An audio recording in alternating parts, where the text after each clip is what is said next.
നമ്മളെക്കുറിച്ചും പലതും പറയും. എൻ്റെ ഒന്നും പുറകെ പോയേക്കല്ലേ, മനസ്സ് പോകും. അപ്പുറത്തെ വീട്ടുകാർ പറഞ്ഞത്, ബാർബർ ഷോപ്പിൽ നിന്ന് ആൾക്കാർ പറഞ്ഞത്, നിന്നെക്കുറിച്ച് നാട്ടിൽ മുഴുവൻ ഇങ്ങനെ ആകട്ടോ പറയുന്നത്, ആയിക്കോട്ടെ, കുഴപ്പമില്ല. ഞാൻ എപ്പോഴും വിശ്വസിക്കുന്ന ഒരാൾ പറഞ്ഞൊരു വാക്കുണ്ട്, ഇഷ്ടപ്പെടുന്നവർ ഇഷ്ടപ്പെടട്ടെ, നമ്മളെ സ്നേഹിക്കുന്നവർ സ്നേഹിക്കട്ടെ, ആരെ ഒന്നിനും നിർബന്ധിക്കരുത്. ഇഷ്ടമുള്ളവരും ബഹുമാനിക്കാൻ ആഗ്രഹം ബഹുമാനിക്കുക, ഇഷ്ടമില്ലാത്തവർ ഇഷ്ടപ്പെടണ്ട. സ്നേഹിക്കാൻ പറ്റുന്നവർ സ്നേഹിക്കട്ടെ, വേണ്ടാത്തൊരു വേണ്ട, ഇഷ്ടമുള്ളവർ സ്നേഹിക്കട്ടെ, അത് അതിന്റെ വഴിക്ക് വിട്.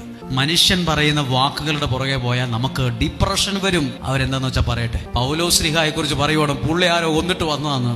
ഇത്രയും കൊണ്ട് തീർന്നില്ല നാട്ടുകാർ പറഞ്ഞത്, പുള്ളി ആരോ കൊന്നിട്ട് വന്നോണ്ടാന്ന് തോന്നുന്നു. പാമ്പ്, നമ്മൾ ഇത്രയും പേര് ഇവിടെ ഇരുന്നിട്ട് പാമ്പ് ആരെയും ഉപദ്രവിച്ചില്ലല്ലോ.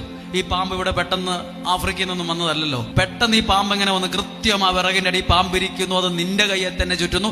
എന്തോ ഉണ്ട്, അയാൾക്ക് ജോലിയിൽ എന്തോ പ്രശ്നമുണ്ട്, ആ കല്യാണം നടന്നിട്ടില്ല. എല്ലാ ആൾക്കാരും ഇങ്ങനെ പറഞ്ഞുകൊണ്ടായിരിക്കുന്നത്, ഇന്ന കാരണം കൊണ്ട് ആ കല്യാണം നടക്കാത്ത, ഇന്ന കാരണം കൊണ്ട് ആ പിള്ളേർക്ക് പണ്ട് അങ്ങനെ ഉണ്ടായിരുന്നു.